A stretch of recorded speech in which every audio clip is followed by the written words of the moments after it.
Now we move on to our next session, that is This Far, No Further, how to balance between invasive and palliative care in Onco ICU.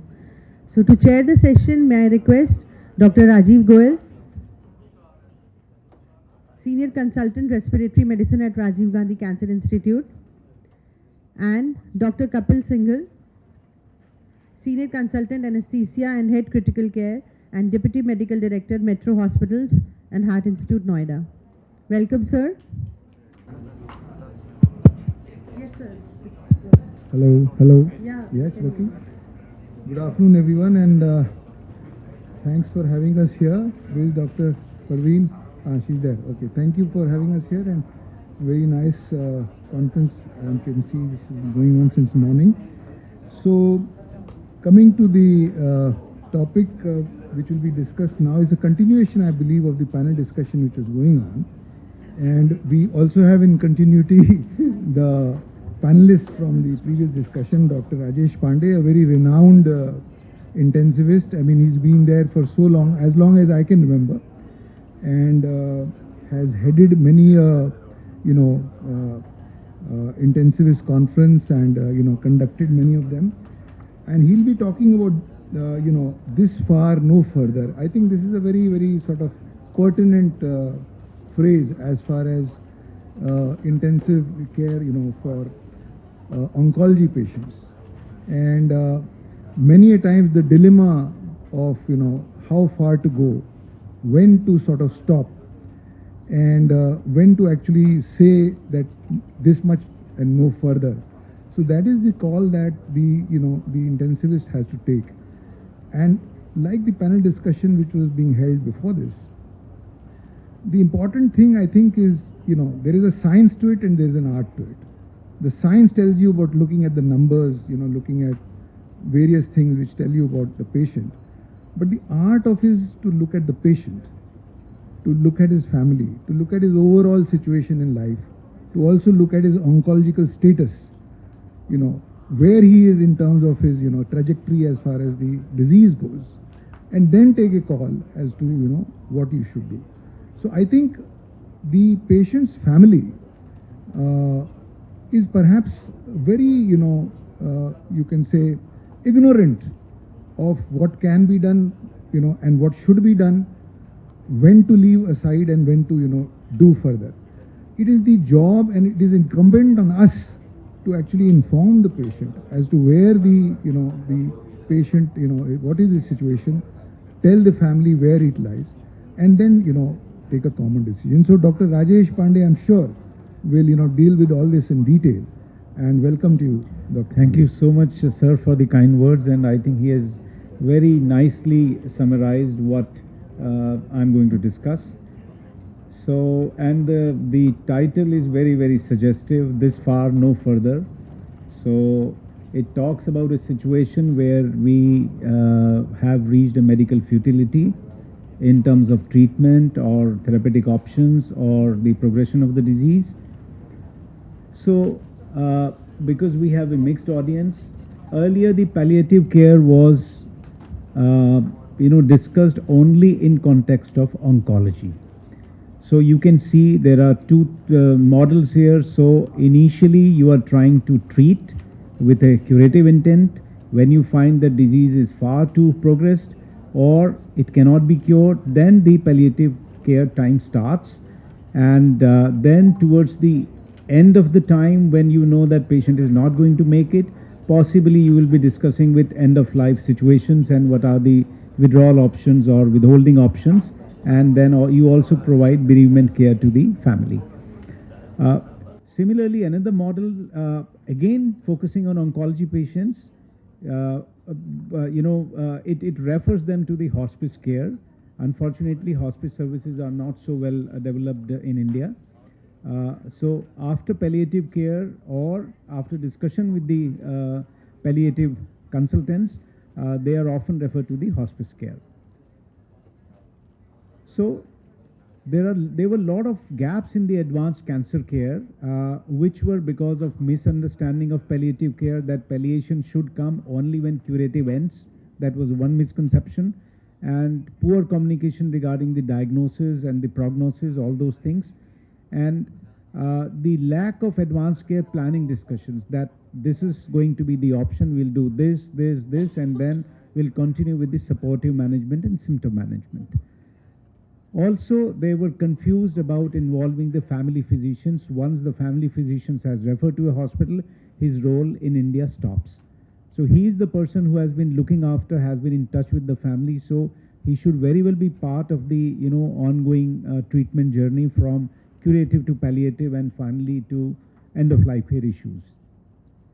Poor care coordination between different stakeholders, which was highlighted by previous speakers, that if the patient, which Prakash highlighted, Prakash Shastri, that when the patient comes to me, suddenly I am the boss, whereas he has been in touch, constant touch with the oncologist for almost a year or two. So suddenly the care is transferred to me, who is an unknown entity for the patient. If you look at the global scenario, there was this group which identified what is the global ranking. India ranks 59th out of 80 countries in terms of our understanding of palliative care. That means awareness is very, very poor, possibly because in our society we are afraid and reluctant to openly discuss issue of death. WHO has defined, now please understand, now they have expanded its horizons to include all terminal situations. So they understand they define it as a crucial part of integrated people-centered health services. Relieving serious health-related suffering, be it physical, psychological, social or spiritual, is a global ethical responsibility. And this suffering could be cardiovascular disease, cancer, major organ failure, drug-resistant TB, severe burns, end-stage chronic illness, acute trauma, extreme birth prematurity, or extreme frailty of old age. Palliative care may be needed and has to be available at all levels of care. So this is the change that we have to make in our thinking, that it is not only related to oncology. It started with oncology, but now it encompasses all these kind of situations where we cannot offer much in terms of care. Globally, only 14% of the patients who actually need palliative care receive it. So this is what I was talking to you earlier, that intensive care is technical medicine. We connect a lot of things, we measure a lot of things, whether they are really benefiting the patient or they are only benefiting the residents in terms of data interpretation. Palliative care, on the other hand, has been mistakenly labeled as a talking medicine, where you are doing nothing much, you are only talking to the patient, counseling the patient, having family sessions. In palliative care, the literature mentions that you can have primary palliative care, where care is provided by the intensivist or by the oncologist, who are not specially trained in palliative care. Specialty palliative care is where persons have been, or people have been trained, or they are qualified palliative care specialists. They have been trained and they are labeled as palliative care clinicians. I do not know whether you have one in Rajiv Gandhi, because we don't have any palliative care clinician in our hospital. We do it, so we are the primary palliative care driven model. But there is a significant overlap between the two, that is intensive care and palliative care. So you cannot segregate the two. So these are the two models that you can see. So this one is the traditional model, where there could be an integrated model, or there could be a mixed model. The pediatricians in PICU have come up with an escalation matrix, or a pyramidal model, where they say that initially we can handle, and subsequently we can have champions within the unit who can start these discussions, and finally in certain situations we need a specialty palliative care consult. So these are the models that are in vogue. Intensive care, we need to understand, has lot of limitations. We want to maintain the patient's physiology with an aim to reduce mortality, prevent morbidity, but despite whatever we do, the mortality continues to be very high, even the morbidity continues to be very high. And this phenomena now you have seen in India also.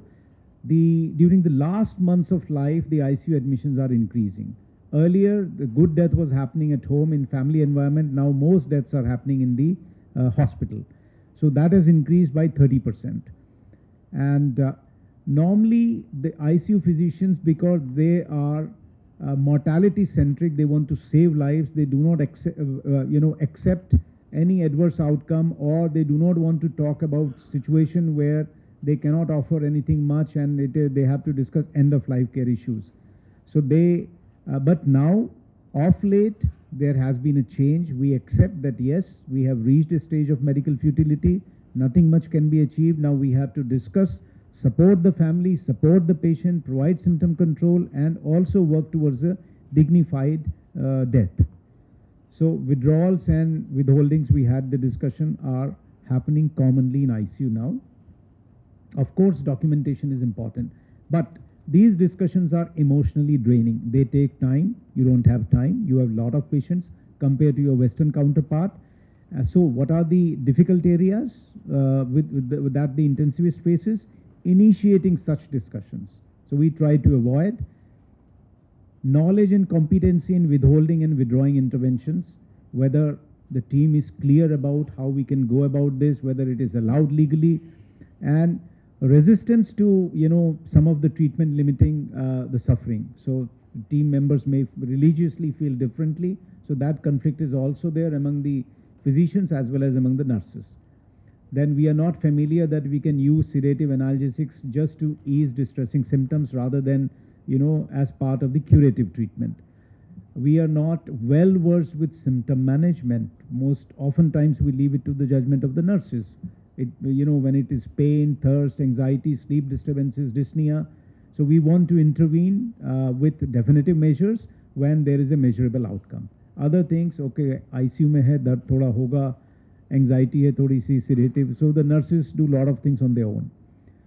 And we seldom provide psychological support to patients and their families because they come and visit us for a short period of time. Indian ICUs are very large, so our argument is we cannot talk to all of them. So, but we should at least be talking to those whose family members or loved ones are very sick. And also, we do not know how to manage depression, fear, anxiety, fatigue, anger, anorexia in the patient as well as their families. Nobody has trained. This is not part of the curriculum. So this we have, many of us and most of my colleagues have learned by experience. But mostly it is the senior people in the department who are doing it. So it also stresses them out. On the other hand, palliative care focuses on distressing symptom management. It also covers physical, psychological, and spiritual aspects. The principal domains that have been identified with palliative care are relief of distressing symptoms, effective communication about care goals, that we have reached this stage. Now we will be focusing more on comfort, care, and symptom relief. Patient-focused decision making. So whatever decisions we are taking, the patient is at the center of that. That's what Dr. Girish also pointed out. And caregiver support. The support has to continue across all care settings. So that these are some of the cardinal domains. Now, why we need to realize that lot of our patients, I'm not making a demarcation because Ashutosh said let us not demarcate oncology, non-oncology. All terminal patients where there is a situation of medical futility are same. It is easier to talk to the families, I agree, when they have an oncology terminal stage 4 cancer, metastatic cancer, compared to when they have non-resolving sepsis or multi-organ failure. But the situation is similar. So patients may experience distressing symptoms almost as 1/3 to 2/3 may experience this. More than 30% may feel delirium. And it has been seen that almost 20% of the patient reach the trigger targets where palliative consult is required. We don't do that in India, so we may be missing this. Families who are involved in care of their loved ones who are admitted with us, they are anxious. 80% is the anxiety, 57% have traumatic stress, and 80% are depressed. Please understand, all of them may be working, doing a job, so to leave their job for months together or years together in case of oncology treatment, it is very stressful on them. And then when the patient is not going to make it, we start end-of-life care discussions. It is very depressing for them. It's a once in a lifetime situation for them. So we need to understand that patients where aggressive curative treatment is not helpful, there we need to maybe shift them to palliative care. Madam asked about it. If we have those units, the concept is there, then maybe we can send these patients to the palliative care units.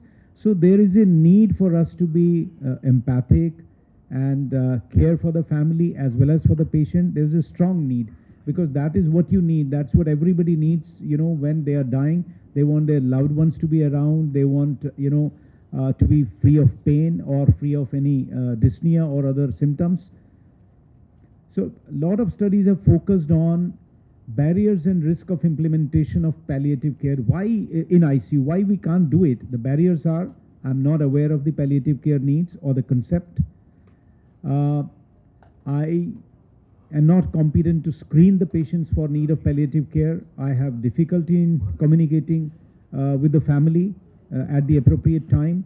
And I also understand that when I'm applying the principles of palliative care, I'm hastening death. I'm not comfortable with this. My training is inadequate, or I do not have dedicated staff who I can call for a secondary palliative consult. That is not available. And oftentimes the patient as well as the family take palliative care discussions inappropriately. That doctor is trying to shrug away from his responsibility. Time and cost to train critical care clinicians for palliative care. So these are all important things. And then of course there are certain risks.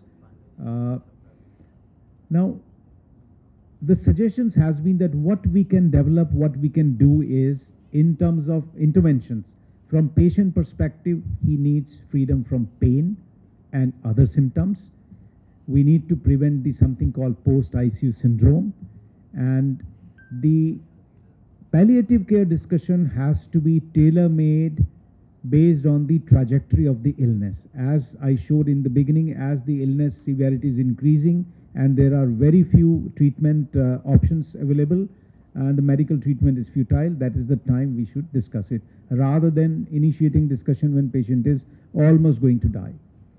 From family perspective, it is patient and family centric discussion. Emotional and practical support. Structured family communication, maybe a brochure which we can hand over to them. I do not know how many hospitals have a brochure regarding this, which highlights the palliative care, that once your patient reaches a certain stage, we'll be talking about these things with you. And also, if we have somebody who can communicate with the family on a daily basis, understand role of social worker is very, very important, especially in the oncology settings. I feel it is important, equally important in a general intensive care unit also.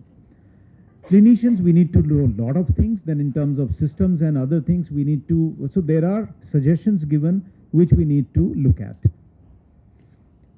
Generally, by and large, if you look at the indications for palliative care, they are elderly patients where, we know that they have aged so much.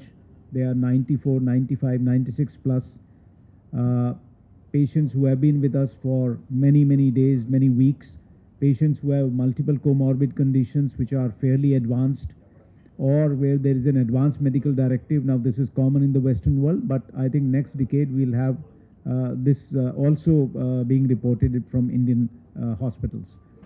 Conditions where physicians feel that we cannot offer anything more and any further interventions are futile.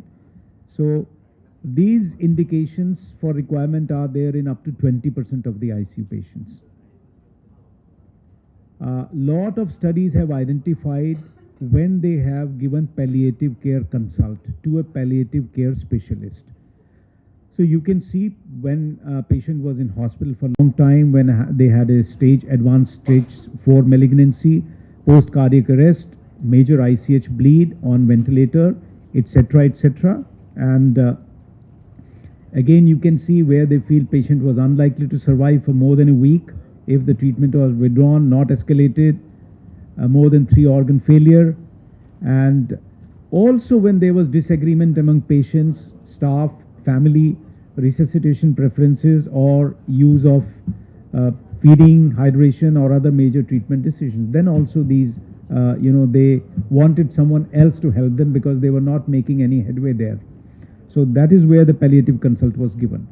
One example is this paper which was quoted in the White Journal, early palliative care for patients with metastatic non-small cell lung cancer. Now it is very illustrating. They looked at these patients because this cancer has substantial symptom burden and generally aggressive treatment may be continued until the end of life. So they divided the patient randomly to either receive early palliative care or continue with the standard oncological care, and they assessed the quality of life and mood. They also looked at the hospital anxiety and depression scale, their anxiety and depression, and the primary outcome was quality of life at 12 weeks. So you can see all the scores were better in the early palliative care, and if you look at the anxiety, and depression, the HAT score, you find that this is the standard care. It came down significantly with early palliative care. In terms of patient survival also, early palliative care was better. So these patients fared better. So what they concluded was palliative care led to significant improvement in quality of life as well as mood. And these patients, they had less aggressive care at the end, but they had longer survival. So they found it was beneficial. Another paper highlighted that early palliative care reduces end-of-life care use, but not ICU course in patients with advanced cancer. So this looks at the primary outcome. Just see, the care group is where early palliative care was initiated based on a standard protocol. So look at everything, the number of patients who died in the hospital, died in the ICU, enrolled in hospice is much more, 209 versus 75. So what they found is when they were continuing with the early palliative care, more families opted for hospice care. Now this can significantly reduce ICU admissions towards the end of life, and there can be fewer deaths in these patients happening in the ICU. And it does not change the ICU experience of the patient who require critical care. So overall they found that there was a lot of benefit in terms of patient moving from the active intensive care unit to less active or palliative care or symptom based palliative care units or to hospice. So my final remarks are, ICU patients need palliative care. Palliative care integrated with intensive care is the way forward. And ICU physician, we all need to be trained in concepts of palliative care. Fortunately, there is a good document available. Ashutosh mentioned it. Joint document developed by our society and the Palliative Care Society. So I think we need to implement that. Specialized palliative consults may help in difficult situations provided we have these group of consultants available with them. They need not necessarily be doctors, they can be nurses, physiotherapists, other people who are trained in this aspect. And we need to understand that we need to look at the patient's symptoms, pain, suffering, and provide psychological support. And lastly, humanizing critical care is very important. Thank you very much for your attention. Thank you.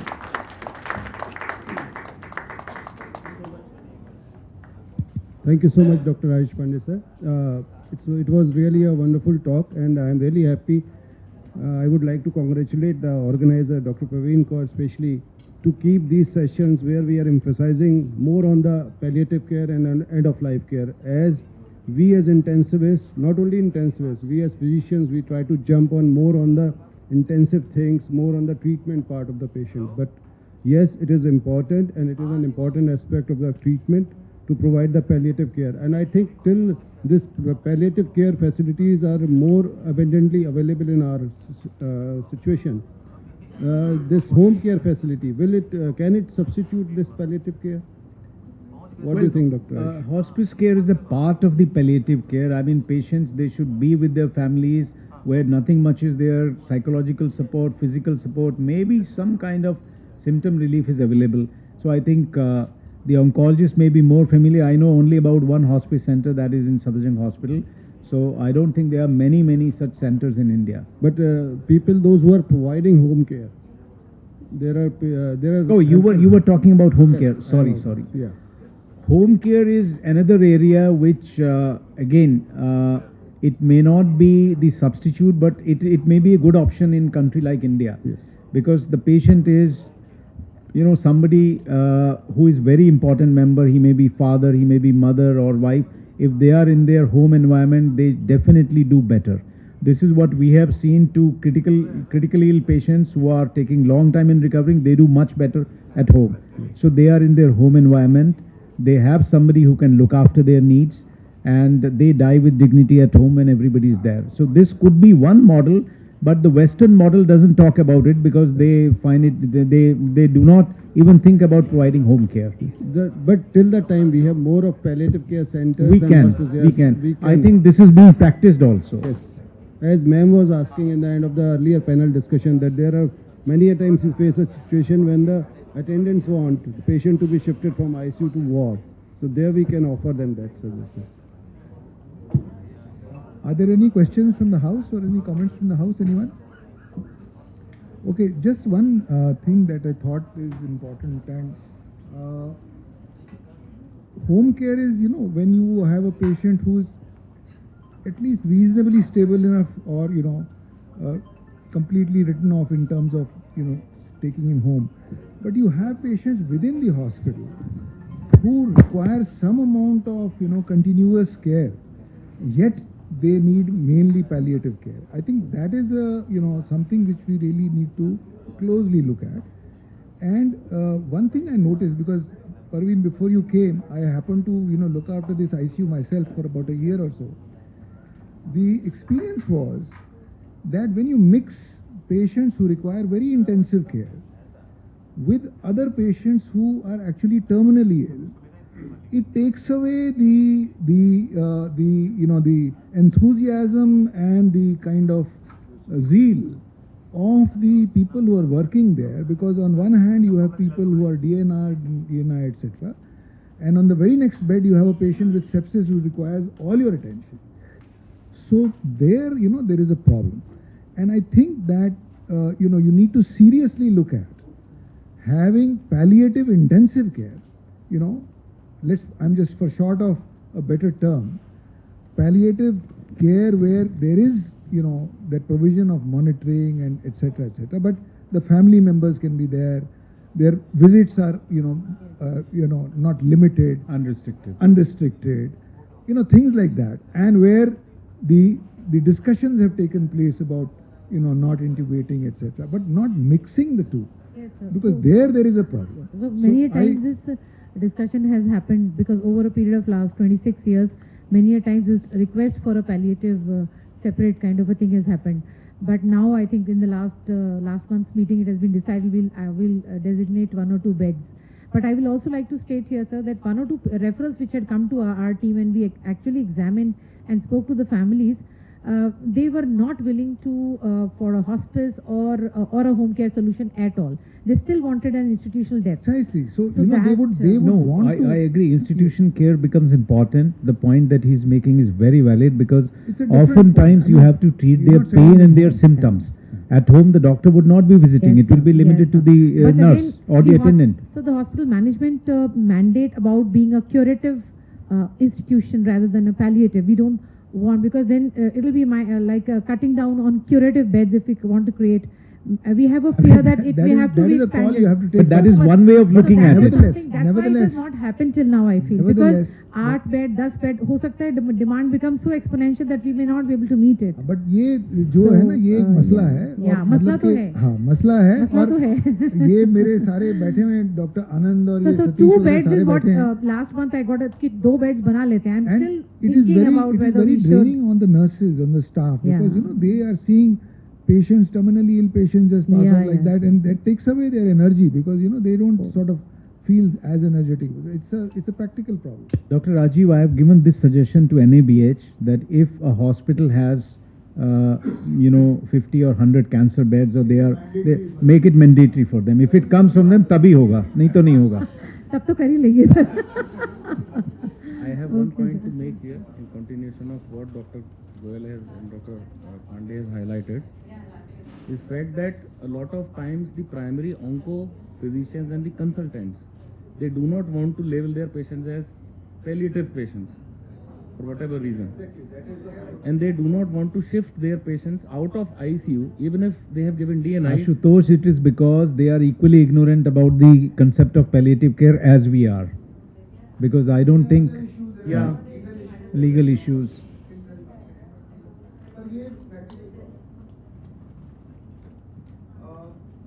Are there any other questions from the house? Anybody, any comments?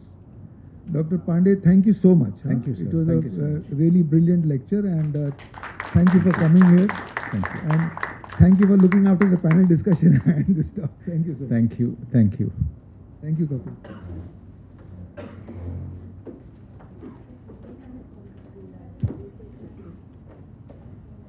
Thank you so much, sir. May I now request our chairpersons to kindly felicitate the speaker, Dr. Rajesh, once again as a speaker. Sir, please.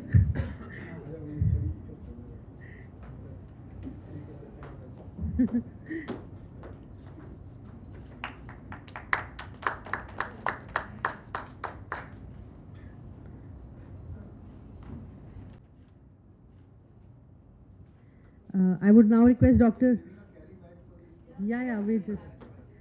I would request Dr. Pinky Yadav ma'am to felicitate the chairpersons. Dr. Rajiv and Dr. Kapil Singhal.